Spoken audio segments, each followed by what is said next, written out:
الحي الهادي بأجمل ذكرى صلوا معنا يا حضار.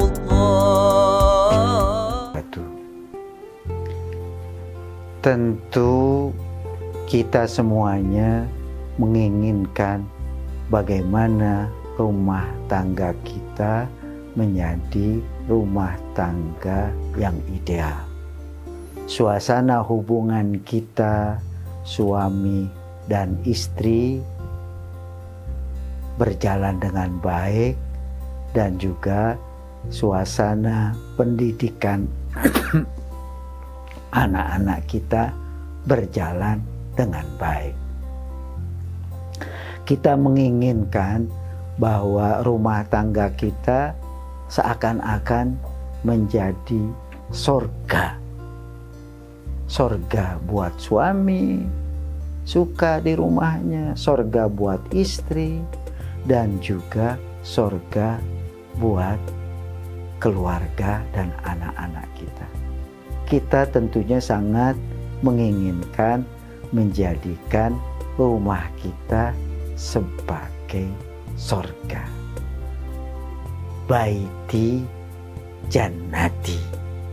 Dan itu tentunya tidak akan bisa terwujud kecuali kalau ada kesepakatan dari suami dan istri untuk membangun rumah tangga yang ideal, rumah tangga yang baik,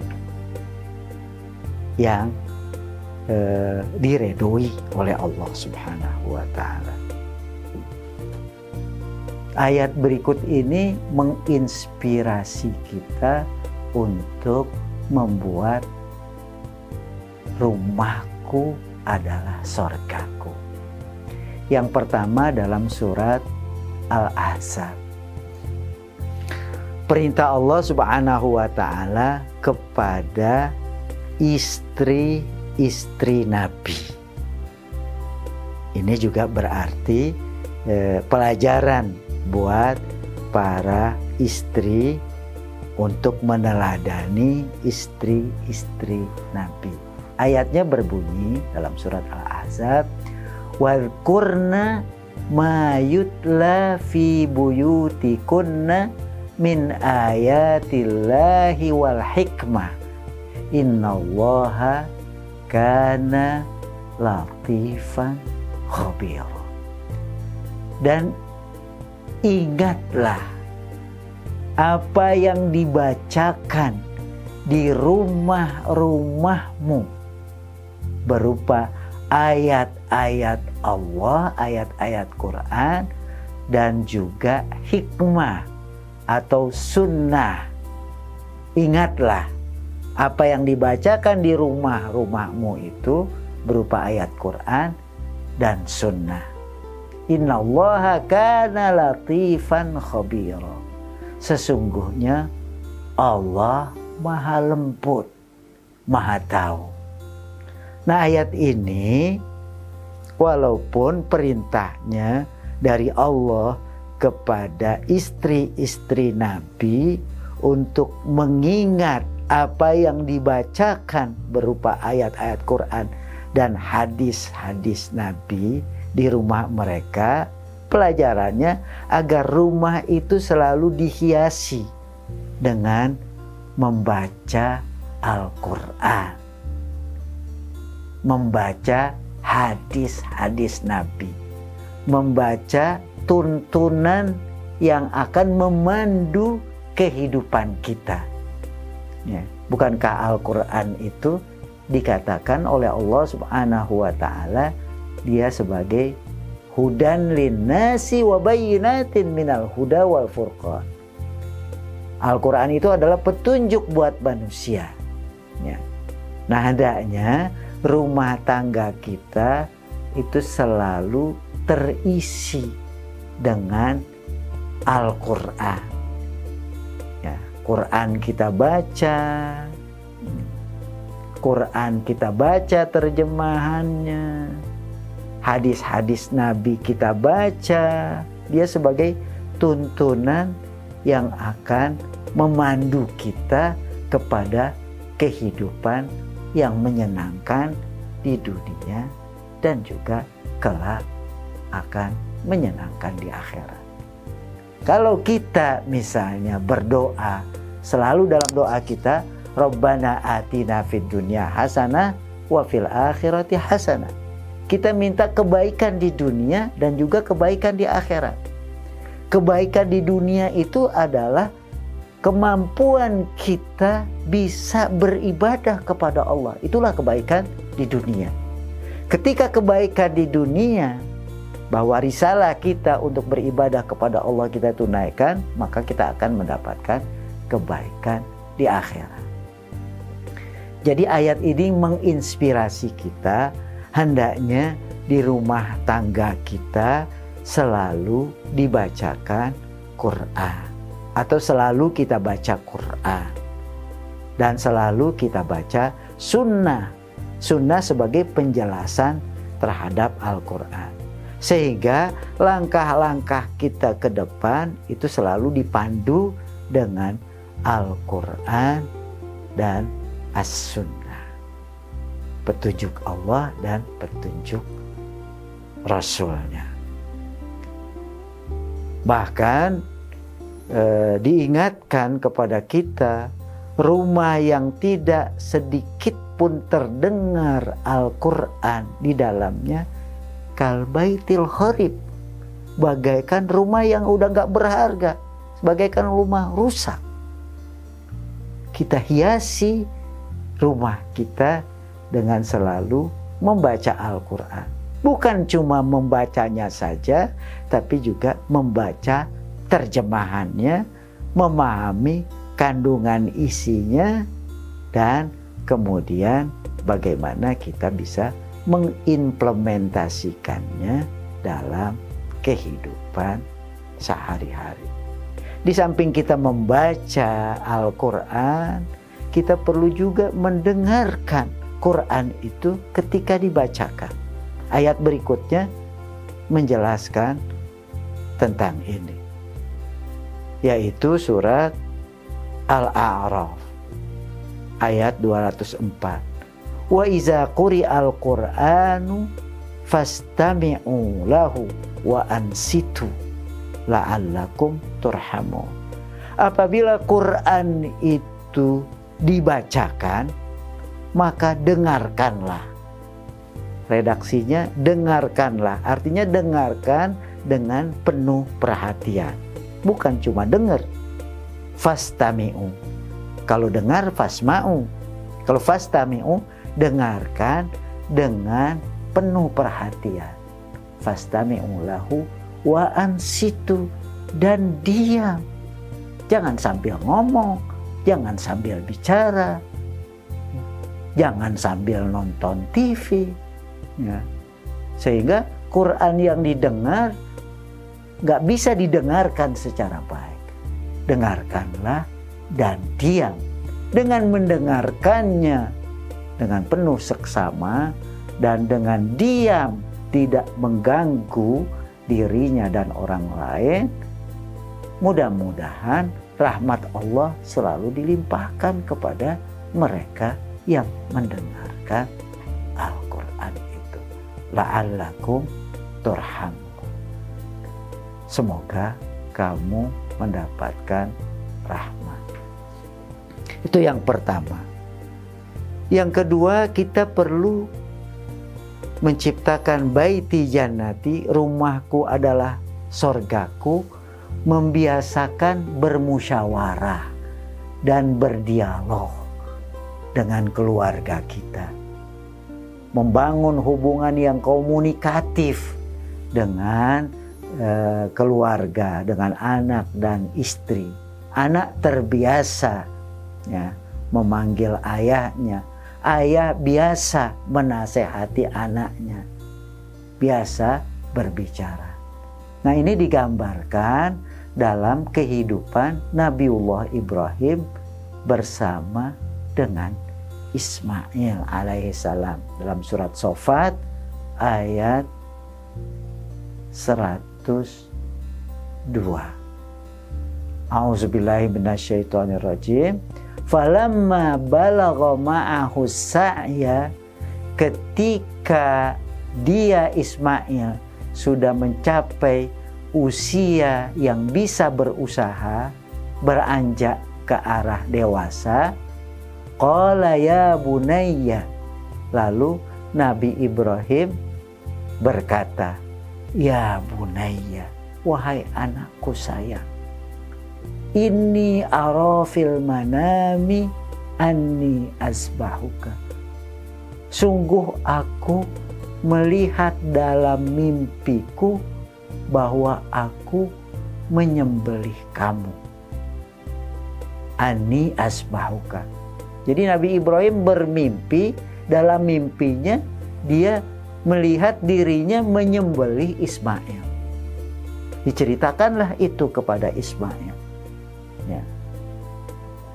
Lalu setelah diceritakan, kata Ibrahim, fanzur maza tara. Perhatikanlah, renungkanlah bagaimana pendapatmu atas mimpiku itu. Lalu Ismail pun menjawab pertanyaan yang dilontarkan oleh sang ayah. Qala ya abati, wahai ayahku yang terhormat, if'al ma tu'maru, laksanakanlah apa yang diperintahkan kepadamu itu. Satajiduni insyaallahu minas sabirin. Kamu akan jumpai aku insyaallah termasuk orang-orang yang sabar. Ayat ini menceritakan dialog dan musyawarah yang disampaikan oleh Nabi Ibrahim kepada anaknya. Jadi ceritanya bahwa Nabi Ibrahim itu bermimpi. Dalam mimpinya dia menyembelih anaknya yang bernama Ismail. Dan perlu diketahui bahwa mimpi ru'yatul anbiya fil manami wahyun. Mimpi Nabi itu adalah wahyu. Ini merupakan wahyu Allah yang diberikan kepada Ibrahim. Dalam mimpinya dia melihat menyembelih Ismail. Nabi Ibrahim itu nggak langsung menyembelihnya langsung Ismail, tapi diajaklah berdialog, dikemukakan mimpi ini, wahyu ini yang dilihat dalam mimpinya bahwa dia menyembelih Ismail itu. Bagaimana pendapatmu wahai Ismail? Diutarakan kepada anak itu, diajak dialog. Nah, hikmah di balik dialog ini ya, agar Ibrahim ketika menyembelih Ismail, sementara Ismail itu ridho melaksanakan perintah Allah, sehingga yang mendapatkan pahala besar itu bukan saja Ibrahim yang menyembelih anaknya, tapi juga Ismail yang siap mengorbankan dirinya untuk disembelih, untuk mewujudkan keluarga ideal, keluarga sebagai baiti jannati, rumahku adalah sorgaku. Perlu sejak dini kita hidupkan rumah tangga itu dengan suasana kedekatan dengan Al-Quran. Biasa baca Quran, anak biasa baca Quran, ayah biasa baca Quran, ibu biasa baca Quran. Ketika ayah ibu biasa baca Quran, kecenderungan anak adalah untuk meneladani ayah ibunya. Suasana Quran kita tumbuhkan di tengah-tengah keluarga kita. Baca Quran, baca terjemahannya, memahami pesan Quran itu. Kita perlu baca, ya. kita tanyakan kepada anak, apa yang kau pahami nak dari terjemahan yang dibacakan tadi? Misalnya, Alhamdulillahirabbil alamin, segala puji untuk Allah Rabbul Alamin. Mungkin dia nggak tahu. Jadi kesimpulannya nak, kita harus memuji Allah. Dialah Allah pencipta kita. Dialah Allah Rabbul Alamin, Tuhan alam semesta yang menciptakan semuanya. Kita harus memujinya. Kita simpulkan ayat itu. Ya, ketika mereka kita tanyakan, bagaimana pemahamanmu terhadap terjemahan ini? Ketika mereka sudah bisa menyimpulkan, misalnya, aqimis sholata, tegakkanlah sholat. Inna sholata tanha anil fahsyai wal munkar. Sesungguhnya sholat dapat mencegah dari perbuatan keji dan munkar. Apa yang kau pahami? Perintah Allah untuk menegakkan sholat. Benar. Jadi kita harus menegakkan sholat. Lalu, inna sholata tanha anil fahsyai wal munkar. Sholat itu bisa mencegah dari perbuatan keji dan munkar. Jadi kalau kita sholat, maka kita akan terhindar dari perbuatan-perbuatan keji dan juga perbuatan yang munkar.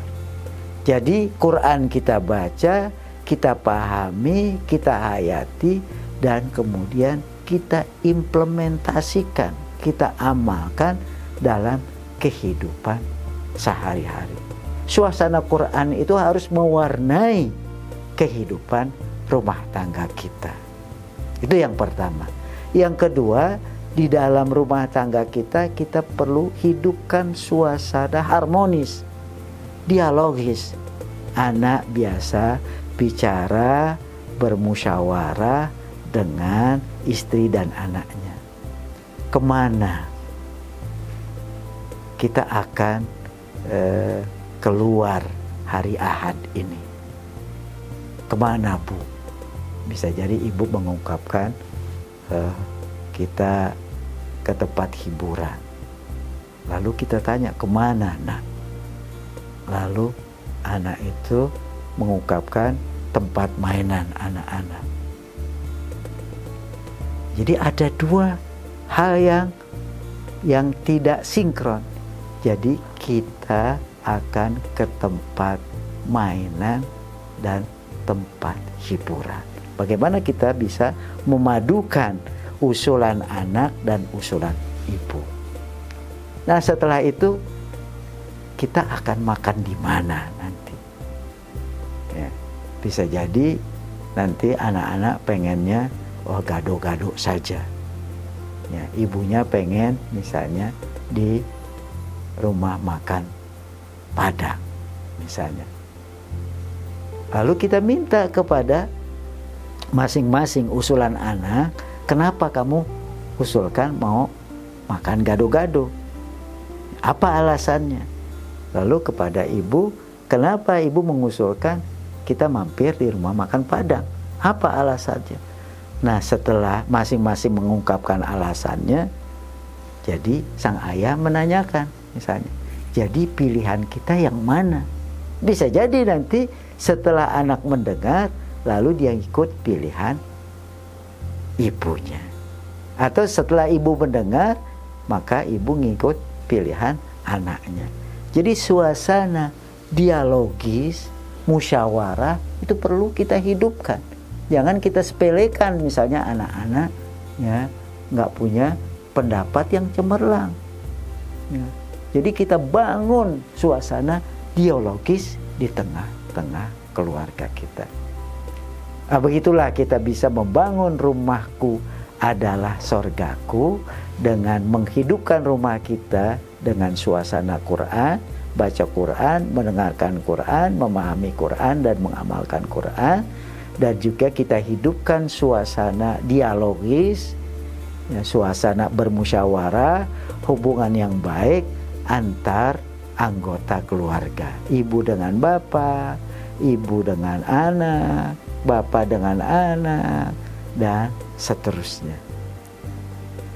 Dengan begini, insya Allah kita bisa wujudkan rumah tangga yang ideal, rumah tangga yang baik, rumah tangga yang disukai oleh anggota-anggota keluarganya, baik oleh ayahnya, oleh ibunya, dan juga oleh anak-anaknya.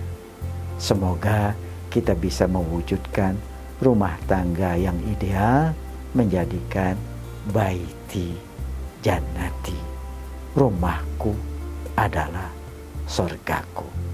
Wassalamualaikum warahmatullahi wabarakatuh. Hayyul hadi bi ajmal dzikra sallu